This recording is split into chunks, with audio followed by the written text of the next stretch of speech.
All right, if I could have your attention, please. Thank you.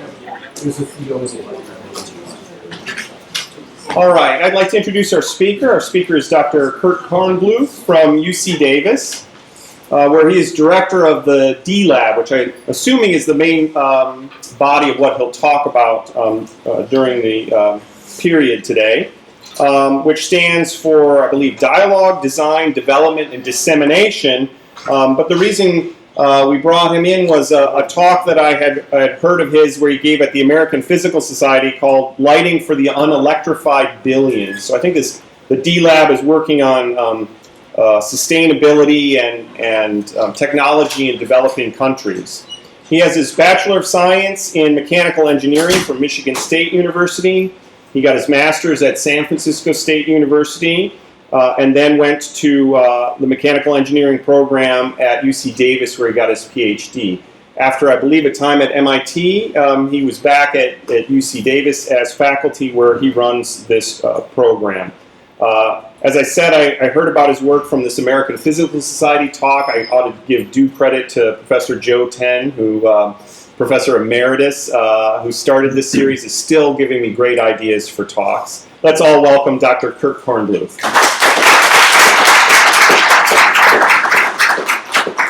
So we have a short time together. I don't know exactly what we're going to do today, but I have some ideas. So first thing I'm going to ask is everyone at the front, let's fill up the front rows and have the back ones empty. So whoever's at the back needs to come to the front.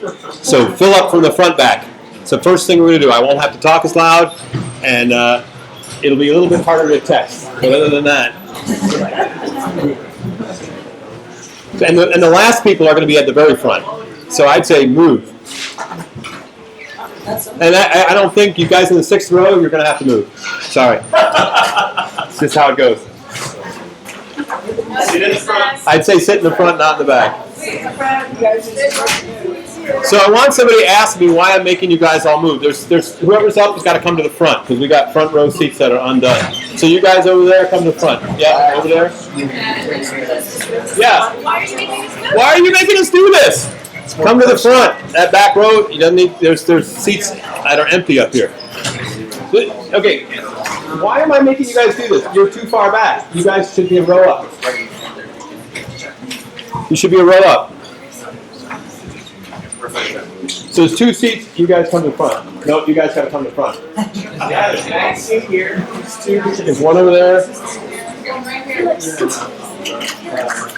Okay, so who here is paying for their own education?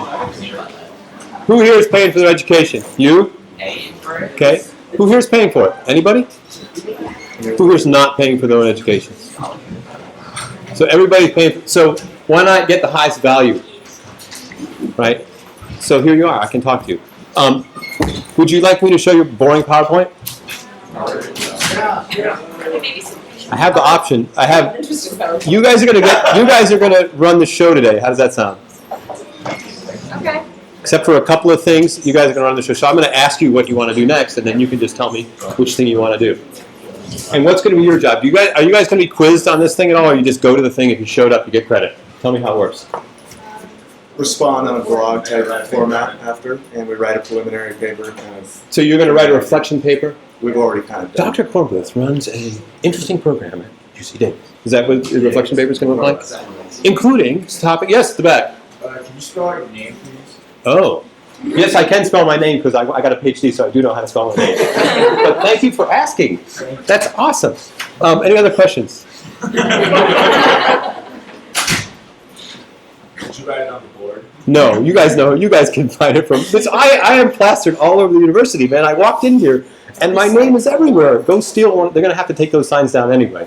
So I would recommend you go. Yes, question at the front. Right there. What? On that box right there. Yeah. What's it? On the box. Which box here? A-O-R. Hey. Like the band. It says you're in charge. You guys are in charge. If you just want to, if you guys want to just open the beers, we'll just do that. Oh, you're not in charge. I'm just going to show you something, okay? And then I'm going to ask you some questions. So let's start that way. Oh my God, you're like, what's this guy doing here? I drove all the way here from Davis. This place is more in the middle of nowhere than Davis, by the way. Hold on a second. Let's see if we can get volume. Hopefully we can.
put up the screen too.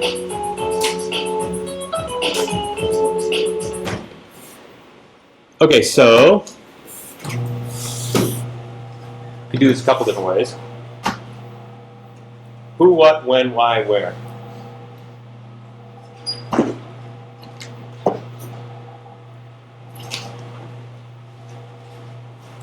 Who, what, when, why, where. Who is it? What are they doing? Why are they doing it? Where are they doing it? What's novel about it? What's interesting about it? As detectives, what did you figure out? Pumping water for irrigation. Ooh, man. Who did that? Who's that? Okay. Pumping water for irrigation. That's what? Okay. Where? Africa. Same person can't answer the second question. It's a different person. Oh, Africa? man, this guy threw his voice. Africa? Where in Africa? Okay, Africa somewhere. Where maybe? Any ideas? Some love plants. Okay, what kind of plants were those? Bananas? Yes. East Africa? Good guess, man. So now you're narrowed down to about 4 countries. It's pretty good. What's novel about what they're doing? They were pumping, right? Have had people irrigated before, these guys? So what was novel about the way they were irrigating? They implemented recycling. It looked like they were using old broken down motorcycles. That's actually a pretty new. That is where the novel place was, but it's not in that they're using recycled things. It's something specific about the. What was that thing they were putting on the side of the motorcycle? What was that? It's like a pump. Yeah, it's a pump. Yeah. So how many pumps did they have? 2. Okay, Like an inline. so they had a pump, 2 pumps, and where were they getting the water from? What's that? A reservoir. Okay, yeah, pond or something like that. Would you think that was the rainy season or the dry season? It seemed pretty rainy because the dirt was soft. Rainy season. Okay. It was somewhere in the middle. It was probably end of rainy season when they're not getting any more rain, but there's still water. So why would you want to irrigate then? Or what would be the value of what those guys were doing then? Irrigate before the ponds dry up. Right, and also they can have crops that you wouldn't normally have because they're irrigating, right? And if they're relying only on rain, then when your crops are ready, everybody else's crops are ready, right? So you get some advantage, right? And why do they have the thing on a motorcycle? Why not just put everything down? Because you lose too much pressure with distance. Okay, that's one reason. Why else? It's mobile. It's mobile. What makes mobile good? Use it anywhere. Okay, that's use it anywhere. Why else? Being resourceful. What's that? Being resourceful. Just Yeah. utilizing the Yeah. motorcycle. Why else? You can go to the water. You can go to the water. Why else? It's quicker. It's quicker. They only need one nozzle, which they can move around. a lot. Okay. So how many farms could you do in one day? Depends on how big the farms are. They're like 6 acres. How far apart? Okay, you guys are asking good questions. Those are the right questions to ask. So why am I showing you this? This is a class project. So what I like to do instead of talk about what I do is I like to talk about what my students do. So Abe Solomon, undergraduate, International Agriculture Development, he took my class which is called D-Lab, which is Design for Development. And we focus on energy and agriculture in developing countries. And we have real clients somewhere, like East Africa. Who said East Africa? Uganda. In this case, we had a guy who worked for the government, and he was interested in mobile irrigation in Uganda because he was actually a farmer himself, and he recognized that there was a whole bunch of the year that he needed irrigation, but he couldn't afford traditional kind of, installed irrigation. So he asked us if we could come up. He was a client. I teach a class that's 10 weeks long. The students work for the client. So basically, students are working for this guy, and they're saying, we're going to design or do a feasibility study or whatever it happens for you, and we'll come up hopefully with either an answer of some sort, like a feasibility study, or we'll come up with a prototype. So the guy from Uganda was in my class, and also this guy, Abe, who's an undergraduate, was there too. And they said, we're going to build a mobile irrigation system. That's it. They're going to do a bicycle. Okay? So they figured out, is it easy to figure out about the flow rate and pressure and how big of a pump you're going to need? You can get a pump curve. You can look at the specs. You know about how much water sprinkler. That's not too hard. So they figured that out. They got the pump. They got all the equipment, they stuck it on a bike trailer, and they dragged it around the farmlands at UC Davis in the mud. Right? Huge failure. They did their final presentation kind of like, well, it didn't really work, you know, and this is a dumb idea and everything like that. Abe graduated. Abe went to Uganda to work with this guy. 2 years later, he sent me that video. I didn't hear from him for 2 years. He's like, check it out. We got a mobile irrigation system. We found this pump which allows us to use which mounts on the motorcycle, which allows us to use a much smaller pump, which is just for flow, the first one. This one's a pressure pump. So we downsize the system, blah, blah, blah. We're going and we're doing farms. So the problem is that it's not very well optimized because we can only do like 2 farms in a day because it's a big pain in the ass to put everything on the bike and take it off and set it up. I mean, can you imagine setting all that stuff up? So he said, this is 2 years later, can you guys design a better system for me? So I put it back in the classes 2 years later. I got a group of 3 undergraduate students, and they had a 1-year capstone. Do you guys have a capstone project here? So they did it for their capstone project. They started working on it. They worked with a partner. They wrote a grant. They got money to go, and first we got $25,000 to build them here. So they built 2 systems here with motorcycles, tested it, everything, and then they took it to Uganda and they built 2 more systems and they tested it. And they took it out for field trials. And then the last I heard, my friend Abe, who's working in Uganda, just got I don't know if you guys ever heard of USAID, they got about $150,000 to deploy, I don't know, like 10 prototypes and get money for it. So those are my students. This is what we do. Does it make any sense? Yes. Okay, so how do we decide if something's a good idea for design? Has anyone had a design class here? You guys had design? Do you take any design? We Oh, don't have man. mechanical engineering. What's that? We do not have mechanical engineering You don't do it. at this entire university. No mechanical engineering. Well, but you don't have to be a mechanical engineer to We have design. a little bit of electrical engineering. How about a little, did you put a, who here has ever designed something? Whiteboard marker. I don't have one with you. Who here has ever designed something that they feel reasonable about? Oh, okay. What did you design? We do a little bit of design of it. Rocket payloads, What is it? a rocket payload, and a rocket. You mean like a racket, like the numbers games? Gets launched. Oh, right. Okay. You guys do design for that? That sounds like a good physics. Is that from the physics department or just you? That's just one of the things we do this time. But Okay. We'll talk about that later. What was somebody else here? This person's designed something. This person has designed a new way to write on the board. Oh my God. It's multicolored and That's it's. certainly pretty colored. Who else has designed something they're proud of? Yeah, A wavelength selector. a wavelength selector. And what does it do? It selects a wavelength from our lasers. And who is your client? Coherent? It's a company, and they asked you to design this thing? No.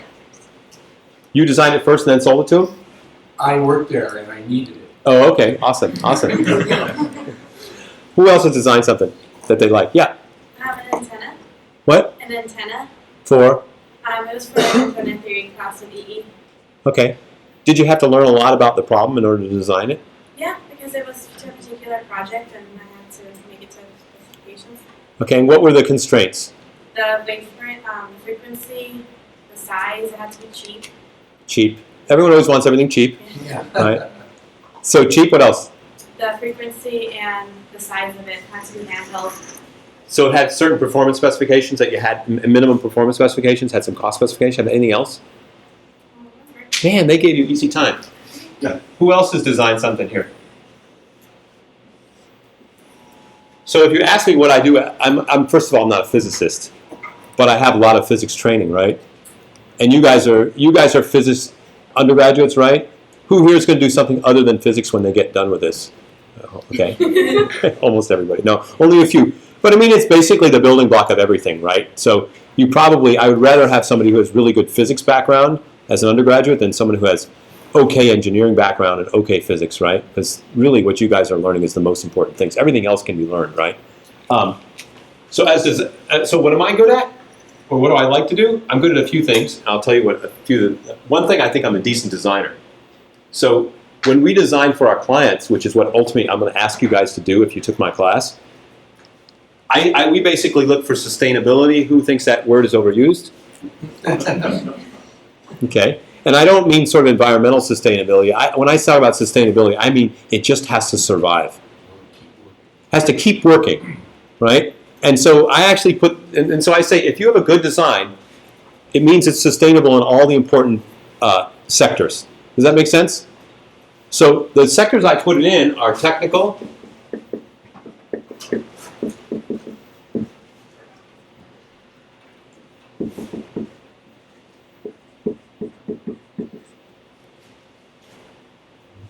does that make sense?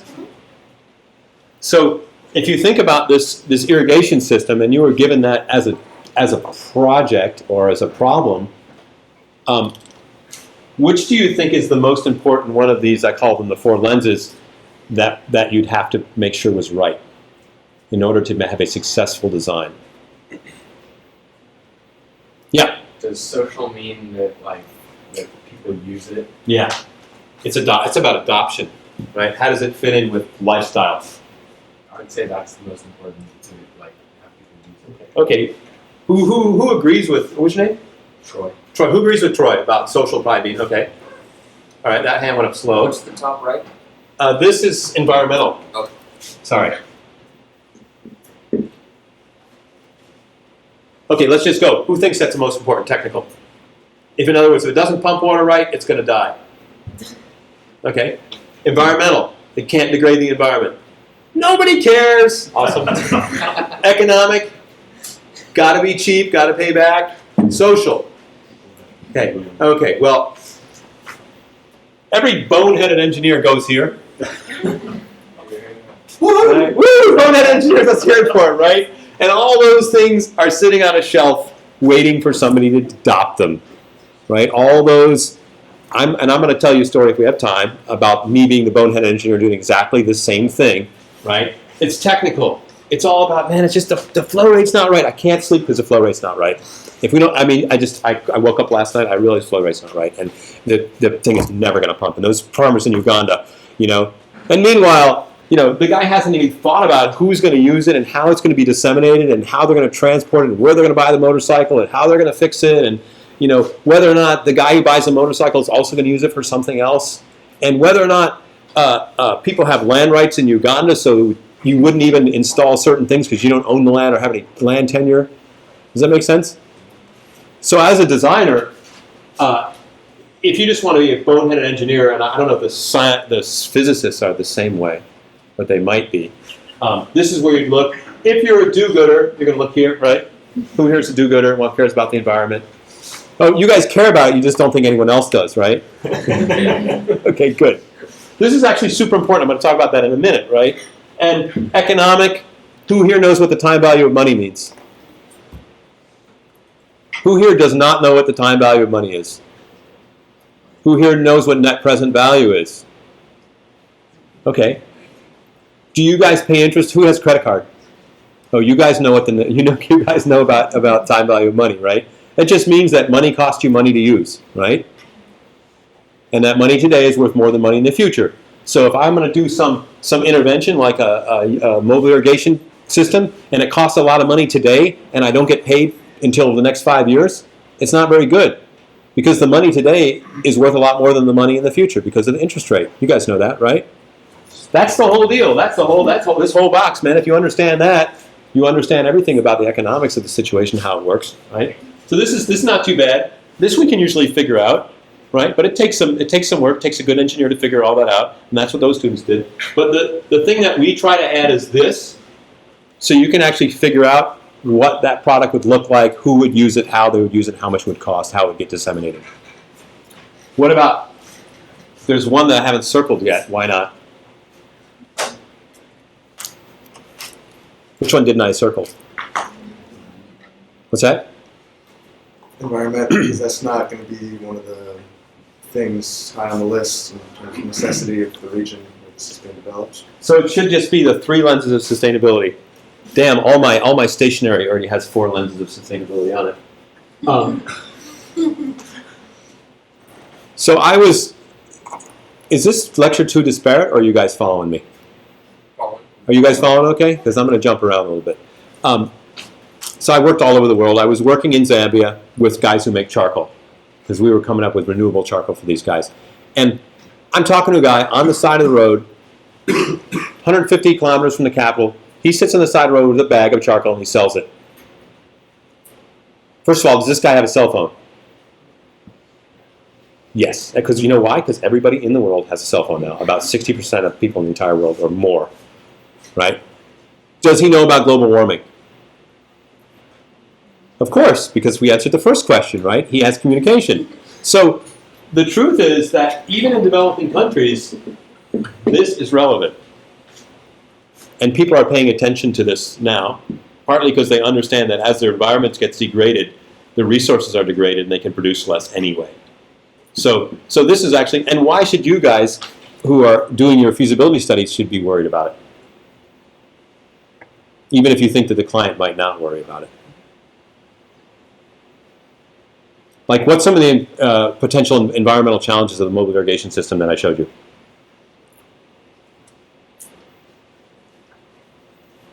Poison on the plants. Okay, maybe, yeah. What else? Can't do anything if there's no water around. Well, yeah, but I mean, is that thing harming the environment? Using gas. Gasoline, right? Yeah, it's not renewable. Other people would rather do it with solar or something, right? So I would just say, as decision makers, as educated people, you are actually responsible for this. So that's part of your job as sort of like engineers, physicists, decision makers, is that you actually should be paying attention to this, and you should let people know why that's important. Let's move away from the mobile irrigation system. Any questions about it first? Yeah, I have a question. Yeah. So when they convert that motorcycle, does it still, can you convert it back into a motorcycle, or is it now just?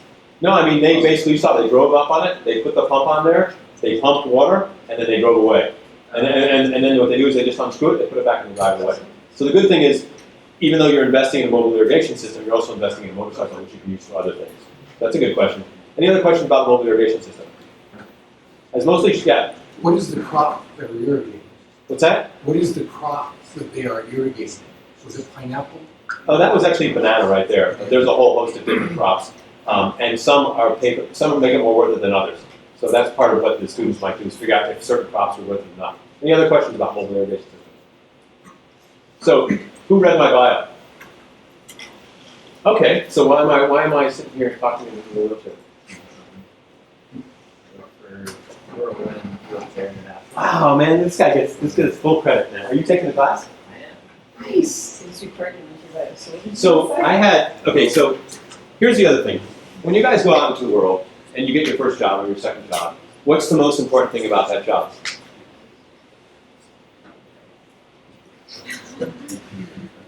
How old are you guys, like in the 20s? 20s? So what's in your 20-something, what's the most important thing about a job? Enjoy it. Yes. What else? What are you going to say? Money? What else? It's not super boring. Not super, what was it? Experience? Okay, what else? What was that? Paying off your debt. Paying off your debt, okay, good. What else? Something you're passionate about. Okay, what else? What if the most important thing is, does it pass the cocktail party test? Do you guys know about the cocktail party test, what it is for the job? When somebody asks you what you do you have the coolest job at the cocktail party? Okay, so I'm 28 or 30 or however old I was when I was building wheelchairs, and you go to a party and someone says, what do? You say, well, I designed and build wheelchairs for people in Zambia, Tanzania, and Kenya. And then I train them how to build them, and then we set up the workshops, and then when people come in, we fit them and we sell them. So how did I do? Cool. Not too bad, right? Yeah. So that's, I think, one of the main draws to my program at UC Davis is not necessarily that they're doing the coolest thing, that's important, but everything you guys said except for one thing. Paying off the debt. Sorry about that. And a lot of my students actually, though, they go on to get real jobs too. So oftentimes they'll work for an NGO, non-governmental organization. They'll work for NGOs. They'll get field experience, like my friend Abe that I talked about.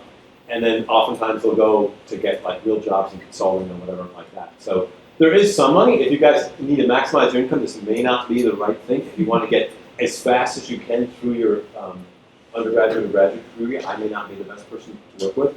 If you want to end up being a decent designer, you work with me. Because I will ask you the questions when you start out and say, oh, what do you think of this design? Is it going to work? Do you think it's okay? I ask you, well, what are your design specifications? Does it meet it? That's the most important thing when you're doing design. And so, what would that make to be the most important thing when you're doing design, if that's where you go back to? What's that? Technical. Well, except they're not all technical, right? Like this wheelchair that we designed, which was for in the mid 90s for East Africa. We had a set of design constraints that we had to operate under. One of them was that it had to fit, a certain sector of the disabled population. Is that a technical or a social constraint? Somewhere in the middle, right? I mean, actually, it becomes a technical constraint, but you have to understand the social situation in order to come up with a technical constraint. And as a designer, if you're here at school, they're going to give you all the constraints, right? They're going to say, it has to have a pressure of this high, or it has to, the measurement has to be, between 12 and 14 inches in width, right? But when you go out to design something for real, they don't do any of that. They just say, look, there's a bunch of people and they need something. And what do they need? Oh, I don't know, they need a wheelchair. Well, do they need a wheelchair, or do they need are they going to use a hospital, or are they going to use it outdoors?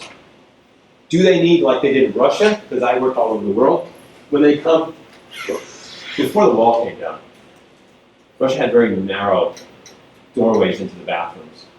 I don't know why, it was cheap.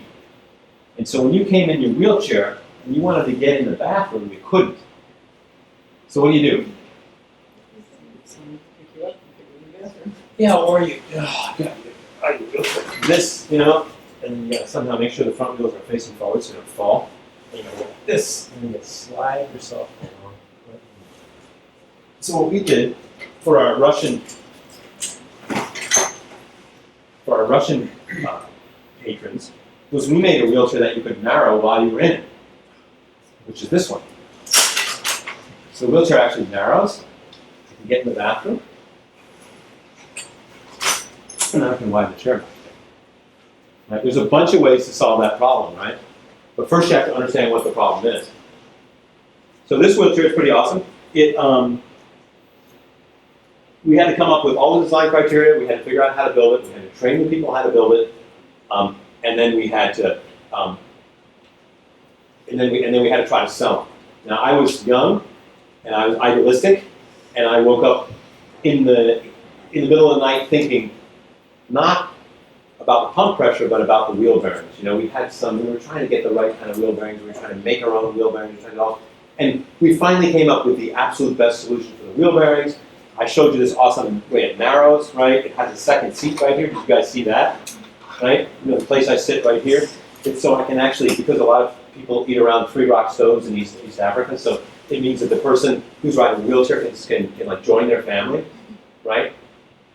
It has storage down below. I even had a guy who was riding a wheelchair, was blind. His kid would ride here and direct him while he rode, right? So all kinds of crazy stuff. It has super wide front tires, which we make locally. It has bicycle back tires for going off-road. All kinds of great stuff. So, awesome job. I was working with a group of women. This is actually kind of funny. And you guys, whoever here has been to East Africa, what do they call a white person there? Remember? Zulu. Zulu. And so I was working with these women organizing the wheelchair shop. And the thing is, when you're working over there or in development, you like to have everything pretty when you leave, even if you somehow believe that it's not going to be pretty after you leave. So 2 days before I leave, I'm helping to organize the workshop because in my mind, I have to have a vision of a clean, well-organized workshop before I leave. Does that make sense? So I'm working with the women. I'm saying, okay, should we do the shovel? What if we do the tool board like this? And we could, and they're kind of. I didn't realize they're kind of humorous, right? Oh, I'm going to improve your life so much. And then we get all done. I'm getting ready to get on my, leave my hotel and get on my flight. And I say, well, how does it look? And she said, it looks like a Mzungu has been here. So the lesson from that is what your needs are and other people's needs are, especially in development, are different. And as a designer and implementer, you have to somehow first understand that they exist and that it's going to drive who you are, right, and what you design. So that's important. And then once you realize that, then somehow you can pull yourself out of it and understand that, like, who you are and what you do affects actually how the design and how the project comes out. So that's one part. So I left. I told you the story. We did all the bearings, everything technical right. We trained everybody. We set the shop up right. I come back about a year later, because maybe it was 6 months later, and the women are there, and they had no technical issues with the wheelchairs at all. That's good news, right? How many had they sold? 0. Why? Too expensive? Actually, how much is too expensive in Uganda in 1998? $10 is too expensive, right? So somebody might go back and ask, well, why the hell did you set up wheelchair production in a place where nobody could afford a wheelchair? Right? You guys would ask that now. Do you think you guys would ask that now if you looked at other projects in the future? Like now, after we've had this conversation, and somebody showed you some technology, would you maybe ask how people are going to pay for it? Do you think you might have done that before today? Maybe not. Right? Well, I certainly didn't. And I came back there, right? And so that's a lot of the reason now, so we're now like talking about me, why I do this approach with my students. Because I do not want them to waste their time doing, especially when you talk about in-depth design work, if there's not going to be, if no one's going to benefit from it. What's the point? Unless you're just doing it for fun, right, in your backyard or something like that. But if you're doing it for somebody else, you should do it seriously, right?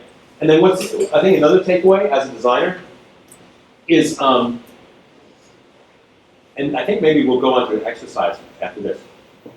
If you want to be a decent designer, you have to live with this stuff.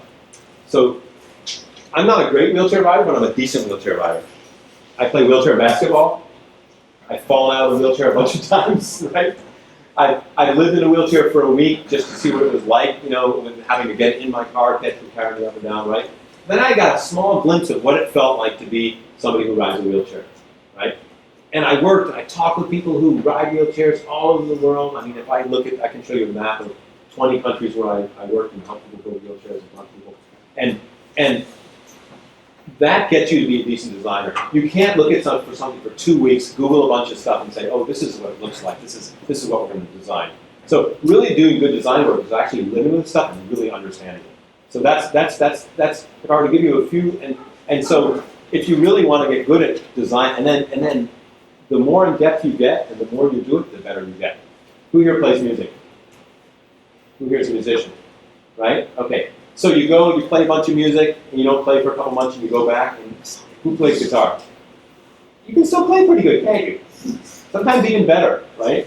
So it's cumulative. The more you do it, the better you get. And it just gets inside you. So the decision-making processes that you have to make to be a designer actually just get intuitive. So the more you do it, the better you get. The more you live with it, the better you get, right? And then the other thing I would say is pay attention to that. Right, to the 4 lenses. Make sure you didn't miss something, because when you go back there, ultimately, you want to see the stuff get out there. Any questions? Yeah. What kind of students are you working with? And I'll tell you that my program is funded by me.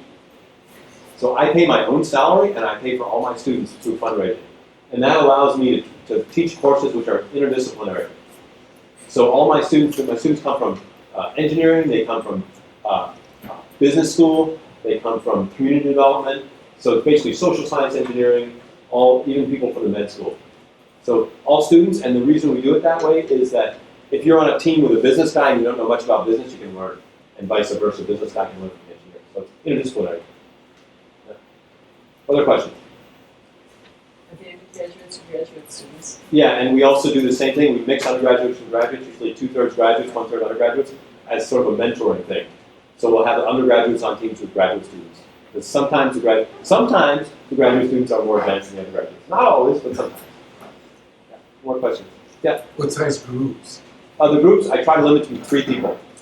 Because who's ever been in a group with more than 3 people, it's impossible to figure out time to meet, right? So basically, we do 3 people in a group, and we actually try to give them about 15 or 20 minutes in every class to be able to work on the project. That's the 2 things that I've noticed about project-based groups or project-based classes. We give them time to work on it and keep it small first better. More questions? Anything else? Yeah. Just the traveling abroad usually take place after the student has graduated, or did you have any type of If you're one of my graduate students, you will travel. You will travel while you're in school. I just went to Brazil with one of my graduate students. One of my graduate students went with me to Qatar. 2 of them went to Tanzania last year. They've gone to Zambia. Students go everywhere, and they're always working on a project. So most of the students travel within the time they're there. Pretty much, if we have a project, you'll work on it during the quarter, and then you'll end up over the summer going there. You called it fundraising, which I think is interesting. So it's not grant writing, or is it a combination of I grant call it writing? fundraising, but it's a combination of grant writing and fundraising. Yeah. Getting people to decide that it's important enough to fund what I'm doing to make it happen. So it's So you get private donors. some private donors, some project money, like where they actually want us to do, a feasibility study for them, or maybe we're actually have a big project from USAID, which is crazy. We're setting up innovation centers all over the world within small rural communities and small urban spaces. I just got back from Brazil with a student. We set up a makerspace. You guys know what a makerspace is? It's a makerspace/innovation center in a favela, which is a slum in Brazil, in Sao Paulo. So we went with a partner, we figured out, talked to stakeholders, we set up the space, we trained people. So that's a project that I'm actually funded from outside to do. The students help me design the program and the curriculum for it. So, because I don't have time to do all this stuff, so the students have to do it. So you're given a lot of responsibility. If you work for me, I'm like, hey, you're the Safe Innovation Center guy. Can you go work with them and figure out what they need? We'll make it happen. Other questions? So I don't know if my job still passed the cocktail party test. What do you think? Different cocktail party, right? They're doing different things at the party, right? It's up there. No, it's not a bad job. I like it a lot. I get to work with students. I get to do one of design. The other thing, if you work for me, is you will be able to build things. Who here can build things? Who here knows how to weld? Awesome. Hey, you guys should be in my class. You guys would do better. I have very few, most engineers these days can't really weld or fabricate. So we like to fabricate stuff. Also we do electronics, all kinds of stuff. Any more questions? Okay, so here's the time. Okay, you guys have control over it. Would you guys like to do design activity before we leave? Is that a yes? Yes. Okay. It'll probably take, as opposed to, he says, or have me continue to talk. Design activity. Should we do it? Should we do it? All right. So here's how we're going to do it. It'll probably take about the whole time we got left, but it's kind of fun. And I want to leave enough time to talk about it. So we're going to do it really fast, okay? We're going to break into groups of, I don't know, like 6. Okay? You guys are going to come up and grab like 4 corn cobs. Okay? So maybe just count off to 6. Count off to 6. Or just get in groups of 6, however you want. Should we count off? Distribute these? Yeah, you'll get in groups of 6. So just count off really quick. All right, before everybody moves, unless you're leaving, you gotta go fast. Okay. Just count off on 3, 4. Keep going. 3, Yeah, so put them in 1. 6. Keep going, man. We don't have much time. Group 2. Some chickens got done. 1, 2, 3. You keep them for your group. Each corn cob gets 5. Each group gets 5 corn cobs. 5. Oh, sorry. I'm gonna give you one more. And 1 sheet of paper. You get 5 corn cobs and 1 sheet of paper. And then set up somewhere. This is a bad room for that. I know. You guys can set up on the table here. Okay, not too much chaos. Not too much chaos. Let's see. That's one group. Okay, come over here. Jump. Come on, you can't. What do you mean you can't? Oh, are you supposed to meet with the 3s, or are you supposed to meet with the first 6 people were in the Okay. first group? I already blew it on the instructions. I'm trying to So the ones, the twos, whatever. Or no, 1 through 6, 1 through 6. Over here. Ones, two. Where's group 3? All the threes. All the threes. You have corn cobs.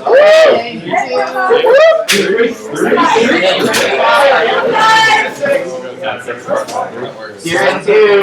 We're right here. I was looking for group 2. Oh, you're giving everybody a What are we designing? We have 2. We have we need 5 pieces. Well, we have 6. Okay. Yeah, we need. All right. Tyler, we have 6. Oh. Where are the ones? Raise your hand. Where's the twos? Oh, the 2s are Where right are here. the 2 fours are here. Sixes? Sixes are right here. Sixes. All right. Who doesn't have a group? So acceptable. Okay. Dude, we have way too much. Okay, I need you guys to be quiet for just a second. Okay. Okay, I need you guys to be quiet for just a second. Now. I thought this was the great. It's all right. So you guys have corn cobs, right? Do a piece of paper, and we'll get more groups in here, but I'll give you the arrow stuff. So you should have, every group has 5 corn cobs? We gave up the It doesn't matter, So here's what you guys are going to try. You can make either the tallest, the strongest, or the most beautiful structure out of your 5 corn cobs and your piece of paper that you can. And in about 10 minutes, you're going to check it out. Where's your paper? Well, you have it. You're not in queue. Go find your group. But you guys have to be the strongest corn cobs. And you're starting right now.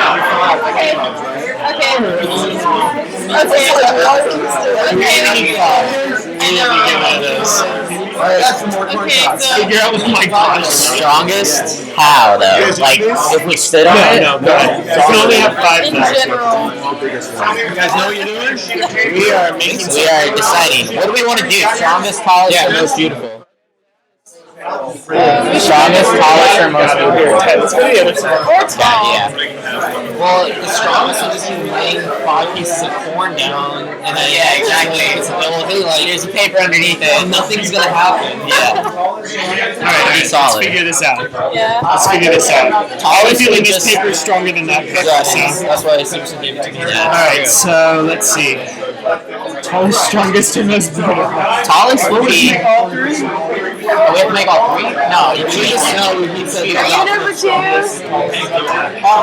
have to go around to get people organized. Okay. Organized. Yeah. What are we working on for? What do you want to do? Strongest, tallest, or most beautiful? You know, you guys know how to do origami? Make a star out of this paper. Just make a star And then we can make a little teepee and put the star on top. Yeah, it's like a Then it'll be a Christmas Christmas tree. tree. I'm going for beautiful right now. How? I don't know how to make a star though. I used to know Look how it to up make a online. We can do that. Yeah, we can do that. Paper star. I used to make a I'm lot of making a teepee penguins. though. That's okay. We'll have a star on top of our teepee. It's not gonna be very strong though. Like you have to work It it doesn't out. have to be all. It can be one or the Hard other. is it to make One a of the teepee? three. Here. How do you make them all like? No, you have one this way and then this way. Little? Have one in the center, the smallest one in the center. Or no, the tallest one should be in the center. Yeah. Which one's Which the one's the tallest? It's not this one. Oh, it's the That stripe one. method where you cut it out. Oh, fuck that. Well, we can Yeah, use those scissors. are 2 stars. You can rip. There, put that one in the middle. You can tear it. How's That's a bad How's it idea. gonna test like the force of this? Like, it's gonna push on it. Oh, Dang. power suck. You're like, it's pretty though. That's all that matters. Oh man, I don't know if that's gonna work. Damn it. What do we use the piece of paper for? We could just have them shaped like a star. It would be like that. It's pretty. It's a starfish. Yeah, sea star. See? Pretty. There. We could. I don't know. What is that? I don't It's like know. raw. It looks like amber. It does look like it. Alright, what are we doing? What other I people can't figure out that there. You know what? what? I think the best way to learn Just to look at other is people. Oh, there's sticky bears in it. No goodness. What are they doing? They stuck a bunch of them. Oh, see, I was thinking you could do that. If you stick them all in, you could use the paper as a stabilizing. Yeah. You really have to cut Yeah, they have this design kind of like that. And then, then have it sitting at the top. That's pretty tall. No. No, theirs would still be taller. Damn it. Yeah, because this one's tiny. This one's taller. Let's use this one then. There we go. Get rid of that. More stabby. More stabby. No, it's just, it's one of the three. You're going for one of the three. So I don't know what we want to do. Which one do you guys want to go for? Thinking beautiful is very subjective. Yeah, exactly. Let's look at that. Strongest would not do this is literally. Fold it and have it like that. That's the Put the paper on strongest. it. Put the paper on it. Yeah. But if you folded it, you could have it like that. Oh, okay. I mean, that's the I see. strongest. Maybe the three on the bottom, actually. Yeah. Piece of paper you can fold in half. Well, what you do is you just stack 3 of them, piece them apart, Well, what kind of strength? Like high strength, where somebody cuts it from the side? Or? Yeah, it's like if there was an earthquake right now, would our corn still be standing? Okay, well, this one is probably. I think that's still pretty Alright, let's shake this. I'm just kidding. It's not Anyone know happening. how to like chop things in half? I do not want to chop things. Wind? It's a tornado! Oh, that's actually a good idea. Here, let's stand out of the way. Good. No, It's absolute It's not very shit. strong. Absolute You shit. know what we need to do? You know the thing where you fold it like this, and then you cut a hole through it, and then you can poke them into it. Kind of. This is pretty stabby. You could do that. I don't know. We'd have to not divide it in half. If we cut it open like that, and then did something like that, where you stuff them in there. Why don't we try selling our stuff to other groups and make money? Because the money is the strongest thing. Oh gosh, really? Yeah. So I know his idea. What is it? We could sell ours to other groups and have money. I like that. Think about that. See, no one's doing that. $5. They'd get You more want more materials, but pieces? we'd have money. Yeah, we make it happen, Hey, dude. oh, you have the strongest. I'm gonna buy that from you. Thank you. Yeah, exactly. You mean strength through acquisition? Yeah. Through acquisition. Exactly. Yes. You're not allowed to use scissors. Not allowed to use scissors. No. Not allowed to use any other tool. These are pretty slicey. You can cut it in half with that. So you guys think that'll work though? I don't think. No. What? Because if you stab it through, then the paper moves with the. Yeah, that's a good idea, actually. You can just put the rest of the corn like Yeah, that. no, you So just 3 no, here, have them have all. Oh yeah, 3 this way, and then and then weave 1 these on 2 each in. side. Or 1 on each side. Okay. You could weave them. Like we have the 3 stab through. That'd be really hard to weave. No, because you just like you would stab them at different heights. Yeah. That's really good. All right, let's do it. Let's do it. that. Stab. I don't think these are gonna. These ones are Hey, how'd stabby. you This penetrate? one's stabby. Wait, you How'd penetrate you penetrate? paper. What are If you you're having doing? problems with that, still man. I don't know. No, I wasn't actually trying to stab it. Lower. Lower at the very bottom. Yeah. Yeah. Really? There we go. All right, we're good. 3 of them. I don't know why I switched colors. All the same height. Yeah. All at the bottom. Oh, you got to use the brown, dude. Oh, I know. Wow, what the fuck am I thinking? Super villain colors, green and purple. Is he really? Yeah. Well, shit. All right. Let's go. We're gonna do is trace the thinnest ones on the bottom. I don't know. I like the idea of that. We're doing string, okay? Strength. I don't think it's going to be the strongest. Oh, no, it for sure would be the strongest. All right, straight one. I mean. Oh crap! Oh, don't fuck up my hole, man. You know That's what what I'm trying to do? he All right, said. hold up. So one up, the rest down. Go ahead. Weave that. And then this one does the opposite. Hold up. Yeah. That one does the opposite. Oh crap! We can do it. We can do it if we. It's gonna be difficult. I think you Yeah, need like that. different There you go. ones. Oh, so good. Oh, okay. Alright, this one is not stained. That's okay. Hold on. See if it works. Alright. Alright, Go on. There. it's hard to really control the. Harder. Hold on. Wow, that's Let's get like 3 of it going. Strength. Look at how windproof it is.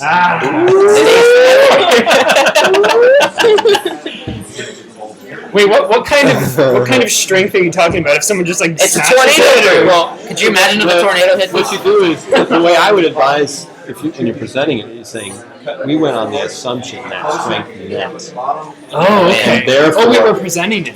I'm going to ask you guys. So the way you defend yourself, you say, we went on the assumption that. We're going for a strong foundation. Yeah, exactly. How about working in like lower the potential Kansas or energy? Tennessee where tornadoes go crazy? Whatever, This you would can be say our we're infrastructure of the working house. in Tennessee. It's This is what we're going to build our house on. Because ultimately, every design is contextual, right? If you don't know the context, like this is a shitty wheelchair in the United States because it's so heavy, terrible. But you're not using the United States. Right, but where they go to use that thing, it's awesome. Right? Okay, so it's all design is all contextual, right? That's pretty cool. Yeah, so that's the important thing is understanding the context. So since I gave you guys a lot of latitude, you might use that to your advantage and say, we designed it for this context. Okay. Right? Thanks. All right, well, tornadoes also... so if you move it at all, it sucks, but it'll... We can change the context, so this is the perfect thing. Our context is we wanted... Statically, it's very strong, but kinetically, it just... Well, houses don't move too much, so we're good. Well, I mean, hopefully this is a place where there aren't a lot of earthquakes. Here, try blowing on it from this angle. Because this angle is from him. One more minute. Hold on. This angle is very bad. So let's see if we can make it. Come on. I'm gonna spray you. Okay. Even from the worst angle where it could drift up. 1 minute. Okay. Perfect. Come on, it's a pony. So nobody move it, okay? Guys? Guys? Hey, guys. When we're presenting it, nobody touch it. Yeah. Okay. Or else the thing's gonna fall out and it won't be strong. So don't even mention touching it or anything. Don't even look at it. Yeah. Don't even think about it. Don't. Okay. That's what we were going for. We were going for beauty, actually. It's tall, right? Yeah. Oh well. I mean, So you this said color interesting. We're not true. Yeah. Wait, how many pieces of paper are we allowed? Okay, so can I get it on the If we were going to color it too, we could actually... Beautiful. I think we're gonna go with the super villain colors. You guys, okay, can I just get your attention for 1 minute? There's some instructions with the last part of it, okay? So what we're going to do is we're going to go around to each one of your groups, and then you guys are going to have this is another exercise in being succinct and to the point. So you're just going to tell us what constraints you were operating under, right, and how your design how you think your design is meeting those constraints. Okay, it has to be fairly succinct, right? This is what you're going to get good at as a designer. So we're just going to go around. And let's start over there. Is that okay? Oh, you got another minute to put this? Okay, let's start over here. That's pretty good. Okay, so tell us very briefly about your constraints that you were operating under, how you work together, and what the design does. Please speak loudly, yes? All right, so we had five corn cobs, and we had 2 pieces of paper around us, so we used them. We tried to use 4 corn cobs as like a base, using a paper to hold them all together. We had 2 pieces of paper to make it a little bit more stable for bottom and top. And then we kind of stuck one in the top, trying to get a little bit of height out of it. How did you get 2 pieces Now, of paper? this particular design is very beautiful. Were you going for beauty or were you going for height? Height. All right, not too All bad. 3. Okay. Okay, next group. That us? Oh, I'm presenting. Okay. Hey guys. So we were going for a little more sturdy foundation, I guess. So we were thinking strength, as in like stronger foundation. Obviously, like skyscrapers are a lot less stable than like lower buildings. So we wanted to go for a really strong foundation. So we poked some holes through the paper, or we fold it in half, put some corn cobs through, and then we like offset the balance. So yeah. So is this thing going to hold up well in a tornado in Tennessee, for example? I like to think it would. Oh yeah! It might like get displaced a little bit, but your house is still going to be It stays up. static. It won't Static. up again. Okay. We're up against Godzilla. Yeah. Go for the corner.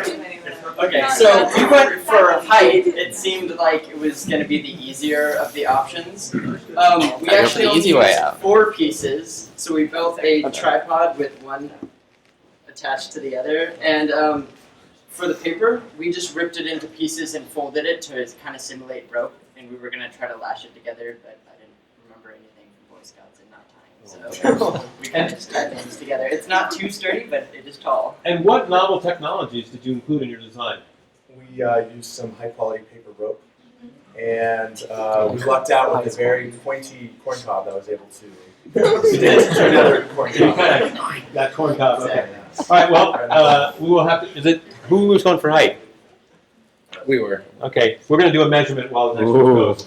Okay. Whoops. Thanks a lot, guys. That's a close one, man. That's a close one. We went for strength. We made a little raft again with the paper ropes. So we just tied every intersection together. Paper Keep it rope. stable so it doesn't wobble, and then you can step on it. Right. Sure. This paper is very strong.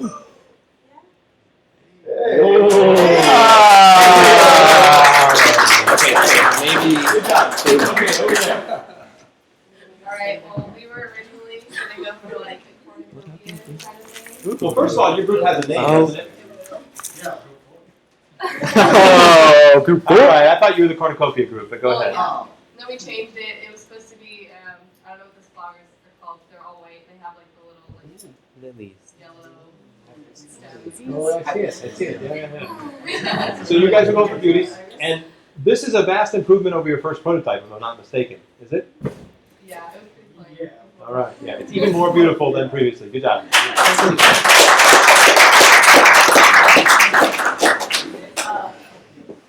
went for beauty. What? It's modern art. It's what we think it is. It's supposed to speak to the soul. Okay. Awesome. You guys have an existential project also, or not? I mean, we went for the sturdy thing. We put a hole in the paper and then just stuck it through and wrapped it. Okay. Can I step on that one too? You don't want to. Here, let's turn it over. Are you sure it's not bad? I got health insurance. Step on it? Yeah, there's a wheelchair here. Wait. It's not too bad. So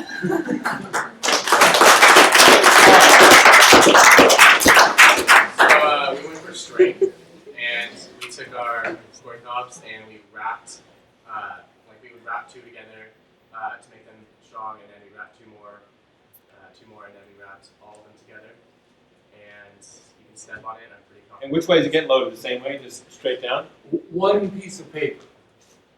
You used only one piece of paper. Yeah. Are you implying that some groups may use more than one piece of paper? Well, I mean, obviously, that's two.